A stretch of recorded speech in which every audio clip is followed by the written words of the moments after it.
আমার না ফুলের গাছ অনেক পছন্দ। আমার বাড়ির সামনে আমি কিছু ফুলের গাছ লাগাবো। আমারও তো গাছ লাগাতে অনেক ভালো লাগে মিনা। চল, ওই দেখ, ওই জঙ্গলের মধ্যে ওই সাধু বাবাটা বসে ধ্যান করছে। চল তো গিয়ে দেখি কি করে।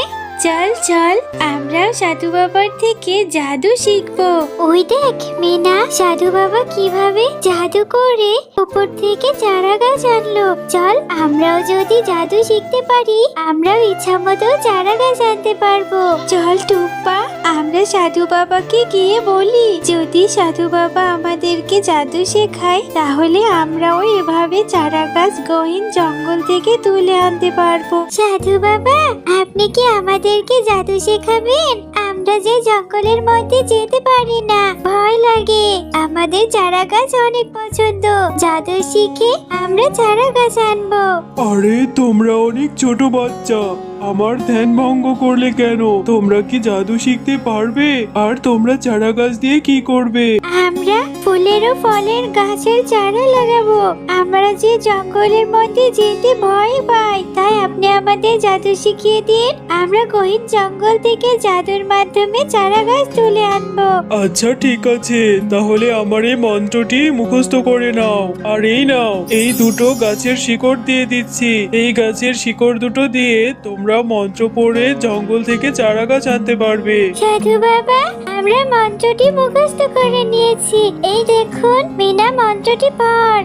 এরপর মিনা ও টুম্পা সাধু বাবার শিখিয়ে দেওয়া মন্ত্র পড়ে তারা জাদু করে দুটি চারা গাছ নিয়ে আসে। সাধু বাবা, দেখুন দেখুন, আমরা আপনার শিখিয়ে দেওয়া মন্ত্রটি পড়ে দুইজন দুইটা চারা গাছ এনেছি।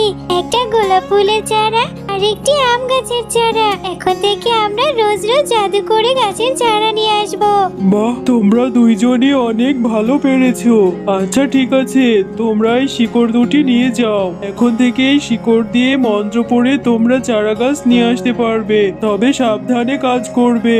এই আসছেন আমার মহারানী। এই টুম্পা, এতক্ষণ কোথায় ছিলি? সারাদিন শুধু ঘুরঘুর করে ঘুরে বেড়ালে হবে? বাড়িতে কি খাওয়া দাওয়া নেই তোর? আর সাথে করে এই শিকড় বাকড় গাছের চারা কি নিয়ে এসেছিস? এগুলো কোথায় পেলি তুই? মা, জানো, আমি এই গাছের চারাটি গহীন জঙ্গল থেকে তুলে এনেছি। টুম্পা, এগুলো তুই কি বলছিস? তুই গহীন জঙ্গলে গিয়েছিলি? তোর বড্ড সাহস বেড়েছে, তাই না? আরে মা, আমার কথাটা তো শুনবে। আমি জঙ্গলের মধ্যে একটি সাধু বাবার থেকে জাদু মন্ত্র শিখেছি। সেই জাদু মন্ত্রের মাধ্যমে এই চারা গাছটি গহীন জঙ্গল থেকে তুলে এনেছি। তোর কি মাথা খারাপ হয়েছে নাকি? এতটুকুনি বাচ্চা মেয়ে, তুই আবার জাদু শিখেছিস? আবার জাদু দিয়ে গহীন জঙ্গল থেকে চারা গাছ তুলে এনেছিস? ঠিক আছে, দেখবো তোর জাদু। আগে কাজগুলো সেরে নি। যা, এক্ষুনি ঘরে যা বলছি। টুম্পা, এবার দেখা তো আমাকে তোর জাদু। তুই নাকি জাদু করে গহীন জঙ্গল থেকে চারা গাছ নিয়ে আসতে জানিস। দেখা আমাকে এখন। আচ্ছা মা, এই দেখো, আমি এক্ষুনি মন্ত্র পড়ে জাদু করে দুইটা চারা গাছ এনেছি। এভাবে টুম্পা সাধু বাবার শেখানো মন্ত্র পড়ে জাদু করে অনেকগুলো চারা গাছ নিয়ে আসে। আরে হ্যাঁ টুম্পা, তুই তো সত্যি জাদু শিখে গেছিস। এই চারা গাছগুলো আমাদের বাড়ির পেছনের বাগানটাতে রোপণ করি, অনেক ফল ধরবে। হ্যাঁ মা, অনেক আম ধরবে আর আমি অনেক অনেক আম খেতে পারবো। আমাদের রোপণ করা সেই চারা গাছ থেকে কত আম হয়েছে। এখন থেকে রোজ রোজ আমরা অনেক আম খেতে পারবো, তাই না? হ্যাঁ রে টুম্পা, আর এই গাছের আমগুলো আমরা আমাদের প্রতিবেশীদেরও দিতে পারবো। এখন চল, অনেক তো হলো, এবার কিছু খেয়ে নে। সেই সকাল থেকে তো কিচ্ছুটি খাসনি। আমি তোর পছন্দের খিচুড়ি রান্না করেছি। আয়, তুই এখানে বস, আমি তোকে মজা করে খিচুড়ি খাইয়ে দেব। মা, তুমি কি শুধু খিচুড়ি রান্না করেছো? আমাকে একটা ডিম ভেজে দাও না মা। ডিম ভাজা ছাড়া খিচুড়ি তো মজা লাগবে না। না রে মা, আমি তো ডিম ভাজিনি। ডিম যে ঘরে নেই, কি করে ভাজবো বল? না মা, তাহলে তুমি খিচুড়ি খাও। আমি খাবো না, আমি ডিম ভাজা দিয়ে খিচুড়ি খাবো। জিদ করিস না টুম্পা, এদিকে আয়, আমি খাইয়ে দিলে দেখবি খুব মজা লাগবে। আচ্ছা মা, তুমি এখানে বসো, আমি বাইরে গিয়ে সাধু বাবার শেখানো মন্ত্র পড়ে জাদু দিয়ে একটা ডিমের গাছ নিয়ে আসি। ডিমের গাছ থেকে ডিম হলে তারপর ভেজে খাবো। আরে টুম্পা, কোথায় যাচ্ছিস মা? দাঁড়া দাঁড়া, তোর মাথাটা একদম খারাপ হয়ে গেছে। এর সাধু বাবার শেখানো মন্ত্র পড়তে থাকে আর জাদু করে সে একটা ডিমের বাড়িওয়ালা গাছ তুলে নিয়ে আসে। মা দেখেছো, এই গাছটাতে কতগুলো ডিম, ডিমের একটা বাড়িও রয়েছে। আরে টুম্পা, তুই হাসছিস? তুই দেখছিস না এই গাছটাতে কত বড় একটা ডিমের বাড়ি? তুই এটা কি করলি টুম্পা? এটা তুই কার ঘর তুলে নিয়ে এলি? এখন যে কি হবে? কিন্তু মা, আমি তো ইচ্ছে করে আনিনি। আমি তো নিজেও বুঝতে পারছি না কিভাবে এই ডিমের বাড়িটি চলে এলো। আমি তো মন্ত্র করেছিলাম ডিমের গাছ আনার জন্য। আমি অত কিছু বুঝতে চাই না। এই বাড়িটা দেখতে কেমন অদ্ভুত আর কত সুন্দর, না জানি কার বাড়ি। তুই এক্ষুনি এই বাড়িটি মন্ত্র পড়ে ফিরিয়ে দে বলছি। কিন্তু মা, সাধু বাবা তো আমাকে মন্ত্র করে গাছ আনার মন্ত্র শিখিয়েছে। এই গাছ ফিরিয়ে দেওয়ার মতো কোনো মন্ত্র তো আমি জানি না। তুই এক্ষুনি সাধু বাবার কাছে যা। সাধু বাবার কাছে গিয়ে এই গাছ ফিরিয়ে দেওয়ার ব্যবস্থা কর। টুম্পা তার মায়ের কথা মতো সাধু বাবার কাছে চলে যায়। আরে, এইখানেই তো আমার ডিমের বাড়ি ছিল। কে আমার ডিমের বাড়ি নিয়েছে? জাদুর আয়নাতে দেখি তো। এ কি? এ তো দেখছি একটা শিয়ালিনী। এক্ষুনি আমি শিয়ালিনীর থেকে আমার গাছটা নিয়ে আসবো।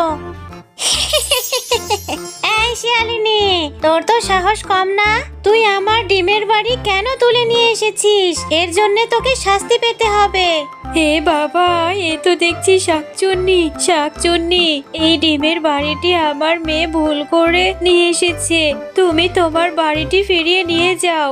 নিশ্চয় এখন তুই মিথ্যে কথা বলছিস। আমি তোদের মা মেয়েকে ছাড়বো না। আমি এক্ষুনি এই ডিমের বাড়ি সহ তোকে তুলে নিয়ে যাচ্ছি আমি জঙ্গলে। চল আমার সাথে। এখন এই জঙ্গলের মধ্যে সারা জীবন পচে মরবি, আমার দাসত্ব করবি। বাবা, আমাকে সাহায্য করুন। আমি যে ভুল করে মন্ত্র পড়ে একটা ডিমের বাড়ি নিয়ে এসেছি, এখন সেটা তো আমি ফিরিয়ে দিতে পারছি না। আমি সব জানি রে বাচ্চা, ওটা একটা শাকচুন্নির ডিমের বাড়ি। সেই শাকচুন্নি তার ডিমের বাড়ি খুঁজতে তোর বাড়িতে এসেছিল, আর সে তোর মাকে ওখান থেকে উঠিয়ে নিয়ে চলে গেছে। সাধু বাবা, এটা আপনি কি বলছেন? আমার মাকে আপনি ফিরিয়ে এনে দিন। তুমি কেঁদো না, তুমি আমার সাথে চলো। এক্ষুনি আমরা ওই শাকচুন্নির জঙ্গলের মধ্যে যাব, ওখানে গিয়ে তোমার মাকে ফিরিয়ে নিয়ে আসবো। এরপর সাধু বাবা টুম্পাকে নিয়ে সেই জঙ্গলে যায়। শাকচুন্নি, তুমি আমার মাকে ছেড়ে দাও। আমি ভুল মন্ত্র পড়ে তোমার এই ডিমের বাড়িটি নিয়ে গিয়েছিলাম। আমি তোমার বাড়িটি ইচ্ছা করে নেইনি। আমি তোর মাকে ছাড়বো না, এখানে তোকেও আটকে রাখবো। তুই কেন এই সাধু বাবাকে সাথে করে নিয়ে এসেছিস? আমার হাত থেকে তোরা বাঁচতে পারবি না। শাকচুন্নি, আমি এখানে তোর সাথে লড়াই করতে আসিনি। এক্ষুনি ওদের ছেড়ে দে বলছি। তুই তো তোর ডিমের বাড়ি বুঝে পেয়েছিস, না হলে কিন্তু তোকে জ্যান্ত জ্বালিয়ে মারবো। সাধু বাবা, আমাকে মেরো না, আমি ওদেরকে ছেড়ে দিচ্ছি। তার সাথে আমার এই ডিমের বাড়িটি ওদের উপহার দিয়ে দিচ্ছি। আমার এই ডিমের বাড়িতে হিরে জহরত ধন সম্পদ সবকিছু পেয়ে যাবে, অনেক ভালো ভালো খাবারও পেয়ে যাবে। আমাকে ছেড়ে দাও।